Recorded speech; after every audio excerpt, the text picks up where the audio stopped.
One retired couple picked a 55-plus community that saved them $1,000 a month over the community next door. 10 years later, that saving has cost them $158,000.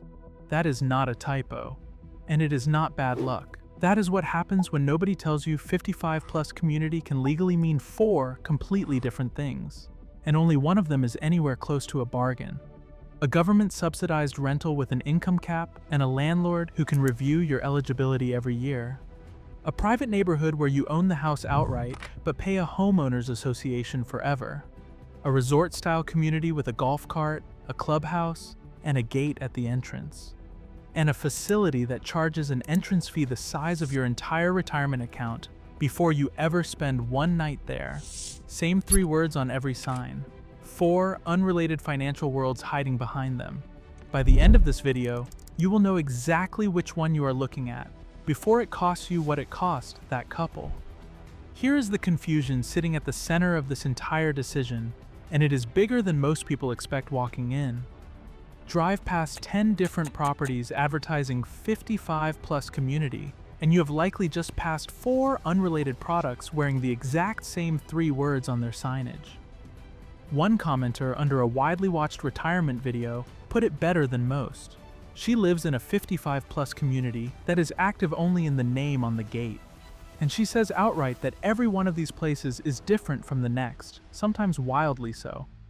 She is right, and almost nothing online explains why in one place.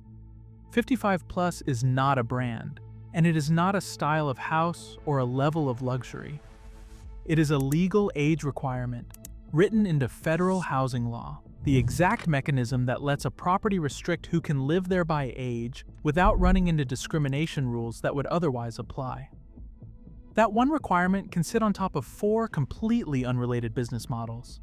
The paid-off home you already own, a subsidized apartment with a landlord and an income limit, a private ownership neighborhood run by a homeowners association board, or a continuing care campus that behaves less like a house and more like an insurance contract with a driveway. The age rule is identical across all 4. The money, the risk, and the fine print underneath it are not even close to the same. Picture 4 driveways on the same street, each with a 55-plus sign at the curb. Behind the first is someone paying rent capped by their income. Behind the second is someone paying a homeowner's board every month, for as long as they stay. Behind the third is a couple who wrote one enormous check just to move in. And behind the fourth is someone who never left the house they paid off years ago. 4 different financial lives on the same street under the same 3 words.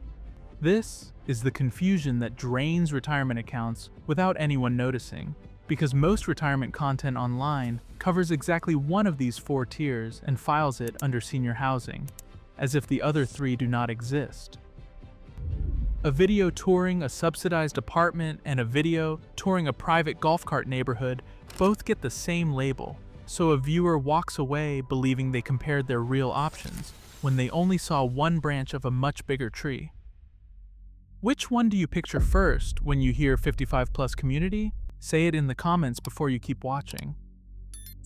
We are going to walk through all 4 now, ranked by what they cost you, starting with the option most people already own without realizing it counts as one. The first tier is not a community, and it does not have a sign or a gate. It is the home you already paid off, and it is the number every other option on this list gets measured against, because on paper it is usually the cheapest choice there is by a wide margin. No mortgage, no rent, no homeowners association board voting on what color you can paint your own shutters. Your monthly costs shrink down to property tax, insurance, utilities, and the maintenance. A house eventually demands whether you are financially ready for it or not. The trade-off nobody prints on a brochure is the maintenance itself, because a paid-off house does not stop needing a roof, a water heater, or a set of stairs that gets harder to climb every single year you live there. There is no landscaping crew on call, no maintenance line to phone at 9 at night when the water heater fails, and no built-in community of people your own age going through the same stretch of life beside you. Picture the numbers for a moment. A new roof can run into the tens of thousands of dollars. A failed furnace in the dead of winter does not wait for a good month in your budget. And a fall on those same stairs can turn a free house into the most expensive housing decision you ever made, almost overnight. There is a quieter cost too, one that never shows up on a spreadsheet. The isolation of being the last house on the block, still occupied by someone your own age. Aging in place can mean a walk-in shower, grab bars, or a stair lift, and those upgrades can run into 5 figures combined, arriving all at once. For someone in good health with family nearby, staying put is often the strongest financial move on this list, and it should not be underrated just because it lacks a marketing budget. For someone whose health or mobility shifts, the math can flip fast, because the home that costs nothing in rent can suddenly cost a great deal in ramps, in-home help, or a move nobody had time to plan calmly. Tier 1 is cheap right up until it isn't, and the isn't arrives without much warning.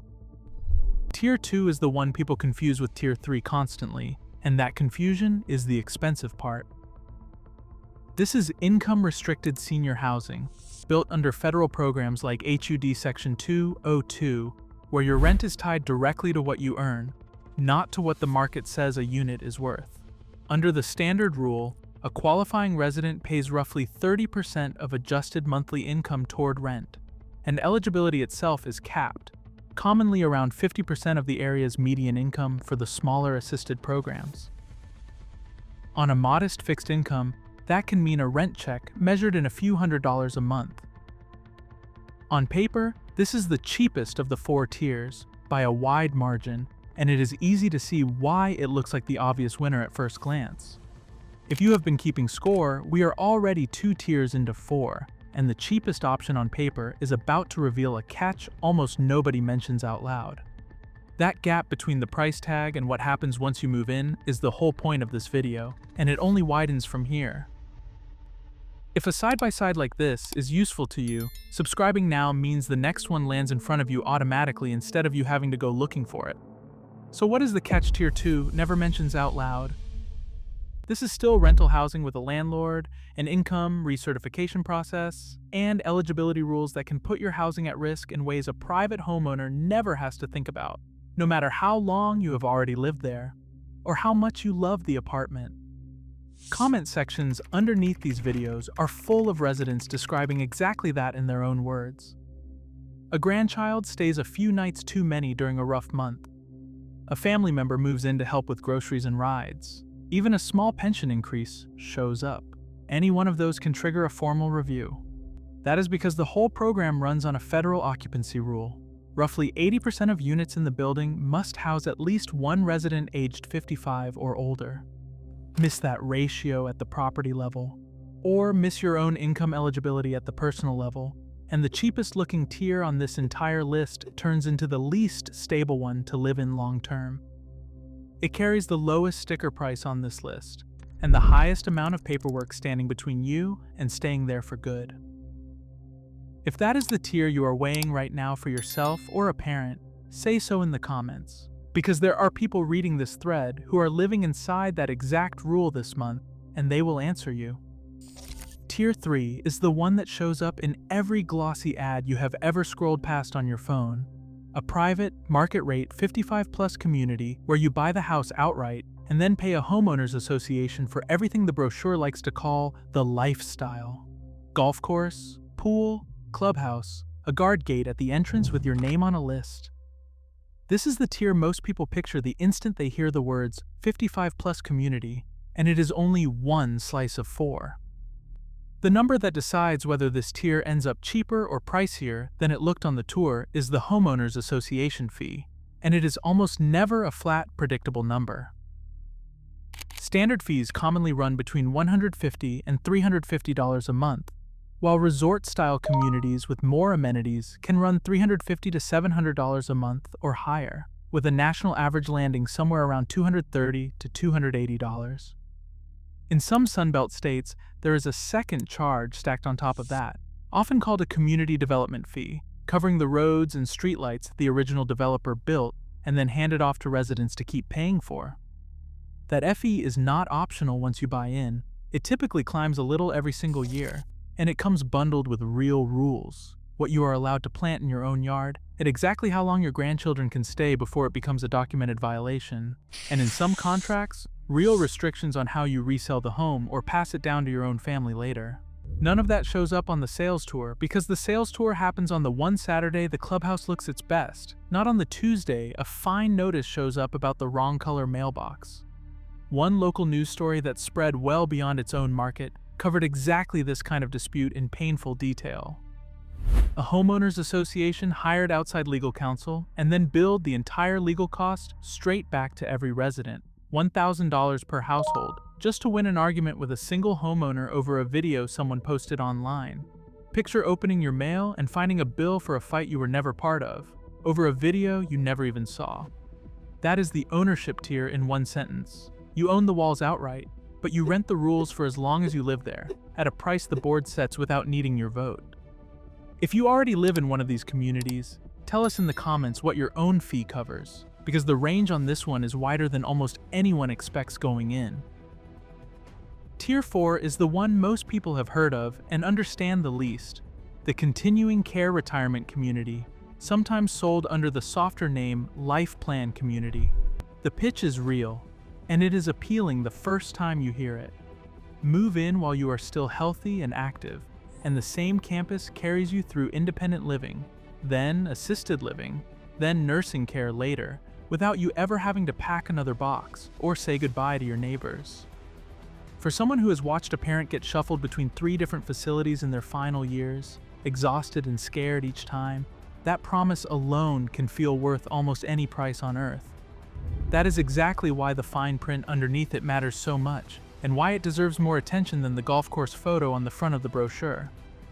The number that separates this tier from the other 3 is the entrance fee, paid once, upfront, in full, before you spend a single night there. Depending on the contract and the local market, that fee commonly falls somewhere between $300,000 and $400,000, stacked directly on top of a monthly service fee once you move in. For a typical household in their late 60s or early 70s, that one entrance fee can equal nearly their entire net worth, written on a single check. The contract type matters more than almost anyone realizes going in, and there are generally 3 flavors to know before you sign anything. The richest contract keeps your monthly payment essentially flat for life, even if you eventually need full nursing care down the hall, because you are prepaying for that risk on day 1. A middle contract covers some of that future care, but not all of it, leaving a smaller gap to pay later on your own. And the cheapest entry contract covers the least upfront, which sounds appealing, right up until you realize it leaves you paying full market rate for nursing care later, at the exact moment you have the least ability to shop around, negotiate, or simply walk away from the bill. Ask which of the 3 you are being offered before you ask about the golf course, because that one distinction decides more about your future than almost anything else on the tour. And this rarely gets said out loud on the sales tour. This corner of the industry is not risk-free. More than a dozen operators have filed for bankruptcy since 2020, and in at least one well-documented case, residents lost a combined figure in the tens of millions of dollars in entrance fees that were never returned to them. These were people who did everything right, who saved for decades and paid a 6-figure fee up front specifically to buy security, and still ended up in bankruptcy court trying to get a fraction of it back. This is the tier with the highest ceiling on comfort available anywhere on this list, and the highest floor on what it costs just to walk through the door and sign the contract. So here is the whole picture, side by side, laid out the way nobody hands it to you in one place before you sign a lease or a deed. Staying in your paid-off home costs the least in cash and the most in maintenance you handle yourself, on your own schedule, with your own 2 hands or your own checkbook. Income-based senior housing costs the least on the sticker, but comes with the least security, because your eligibility can be reviewed, and reviewed again, for as long as you choose to live there. Market rate ownership communities cost more every single year through a homeowners association fee that answers to its own board and to nobody else. And continuing care costs the most on day 1, in exchange for a promise that your housing will not have to change even if your health eventually does. Go back to the couple from the start of this video. The one who saved $1,000 a month by picking the cheaper looking option was never comparing Tier 3 against Tier 3. She was comparing a bare bones tier with fewer protections against a fuller service tier with more of them, and calling it a fair fight only because the sign out front used the same 3 words. That is not a bad decision on her part. That is a decision made without the map anyone should have handed her before she signed anything. Notice too that not one of these 4 tiers is simply the good one or the bad one. The paid-off home is the strongest choice for someone healthy with family close by, and the weakest choice the moment health changes. The income-based apartment is the strongest choice for someone on a fixed budget who can live with an annual review, and the weakest choice for someone who values certainty above all else. The ownership community is the strongest choice for someone who wants amenities and can absorb a rising fee, and the weakest choice for someone who resents being told what to plant in their own yard. And continuing care is the strongest choice for someone who wants one decision made once, and the weakest choice for anyone who cannot set aside a fee that size in the first place. None of that makes one tier universally right and the other 3 universally wrong, no matter what any single sales office tells you on a Saturday tour. It makes them 4 different products, sold under one shared name, aimed at 4 different people with 4 different risk tolerances and 4 different bank balances. Now you have that map. 4 tiers, 1 legal age rule holding them together on paper, and 4 completely different sets of costs and risks sitting underneath that single shared label. If you are the one currently trying to figure out which of these 4 fits your own retirement, or a parent's, the comment section below is the fastest way to get an answer you can trust, because people living inside each of these 4 situations right now read these comments. Drop the tier you are leaning toward, or the state you are looking at, and let this turn into an actual conversation instead of a guess made alone at a kitchen table with a stack of brochures. Tell us what your own parents chose, or what you wish someone had told you before you chose for yourself, because the honest answers in a comment section like this one tend to teach more than any single brochure ever will. And if this side-by-side breakdown just saved you a phone call to a sales office you did not need to make yet, subscribing costs nothing, and it means the next comparison like this one lands in front of you before you ever have to go looking for it yourself. Because the truth about all 4 of these tiers is the same truth every single time, in every state, on every street with a 55+ sign at the curb. The sign out front was never going to tell you which one you were walking into. Now you know exactly how to ask before you do.